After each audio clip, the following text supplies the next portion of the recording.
Can a rogue agent excommunicated from a kingdom of rules and consequences and driven by the inspiration of his forever love navigate the depths of hell? That sounds pretty familiar, doesn't it? Indeed, the first lines that Lawrence Fishburne utter in John Wick Chapter 4 are direct quotes from Dante's Inferno, ending with the famous, "Abandon all hope ye who enter here." And although the movie is far from a direct allegory, there are some interesting similarities between the two works. Spoilers herein. In 1302, Dante was excommunicated from Florence during a coup, and John Wick is excommunicated from the assassin underworld after the High Table deems his life forfeit. Dante's descent through hell is inspired by his muse Beatrice, while John's descent through the seedy underworld of assassins is inspired by the memory of his wife Helen. Dante and Virgil ultimately reach hell via a ferry piloted by a man named Chiron. Chiron is the name of the late Lance Reddick's character, R.I.P., who Winston and John briefly pay respects to as they travel via a boat to the final battle. And whereas the poet Virgil guides Dante through hell, Winston acts as John's second as he allies with him through his revolt. The comparison to Dante can also animate the red light that dominates the film's color palette, the many church settings throughout the film, biblical names like Donnie Yen's Cain, the religious icons and art, as well as passing biblical references like Winston telling Chiron that he has the patience of David, or later that Chiron was taken for his and John's sins. But even though Fishburne's opening line begs a comparison to Dante, I'm much more inclined to interpret the religious imagery in the film as an allusion to Milton's Paradise Lost. Another way to frame the plot of the movie is a rogue agent banished from an opulent kingdom must rally the underworld to exact revenge on an order of rules and consequences so ironclad it's as if he's rebelling against divine law, not unlike Satan's rebellion against God in Milton's work. There's a couple reasons I prefer this comparison to Milton. For one, it contextualizes the fall that John experiences at the end of the third movie. Just as Satan, the fallen angel, was cast out of the kingdom of heaven and sent to hell, John Wick was cast out via a fall and then found refuge underground in the Bowery.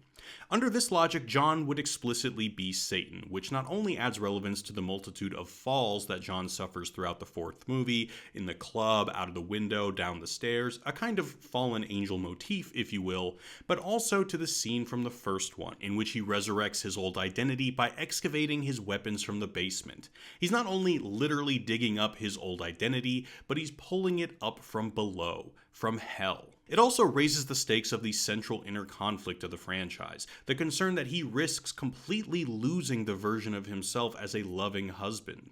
In order to exact revenge, he has to become the worst version of himself, the most ruthless murderer. He needs to become Satan. And like Milton's Satan, John tricks the kingdom of laws and consequences by using their own rules against them. Unlike Satan, who tricks humanity into original sin via the snake and the apple, John's deception is done to benevolent ends. Although in life John Wick couldn't transcend the demonic brutality of the Baba Yaga, he's able to distance himself from the characterization of Satan by leaving behind a legacy that his wife would be proud of. He gives a second chance at life to Winston, Cain, and his daughter. So, needless to say, overall, I loved John Wick Chapter 4. Donnie Yen is awesome, the Enter the Void top-down shootout was glorious, the traffic fight was face-melting, there are epic dog moments. I mean, there are few franchises with 4 installments that maintain a level of quality as high as this, and in a time when action movies of this caliber come out maybe once a year if we're lucky, this movie was nothing less than a blessing. Having said that, in some ways, this movie felt very distinct from the other 3, and not always in a good way. For one, I feel like the franchise left behind its sense of humor with this film. Yes, there's the occasional joke, like the glorious moment when the dog pees on the guy's head, but there was a certain lightness that the other films had, whereas this film is very heavy and serious. There was humor in the absurd badassery of a man who could murder 3 men in a bar with a pencil. With a fucking pencil?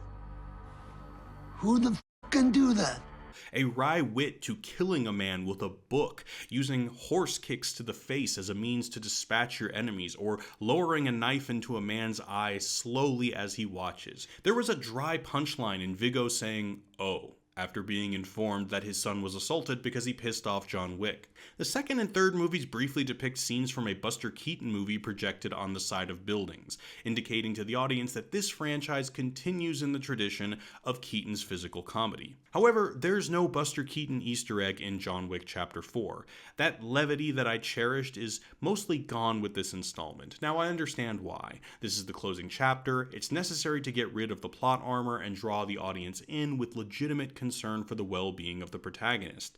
This is harder to achieve in theory if your character is basically One Punch Man. So I appreciate that this choice was necessary to create a memorable and emotional ending for the character, but I gotta be honest, I really missed the tone of the first three. Lastly, I just want to mention how difficult the ending was for me. I was genuinely sad, not necessarily because of what happened to John, but simply because it was clear to me that the decision to retire the character was made because Keanu was getting too old.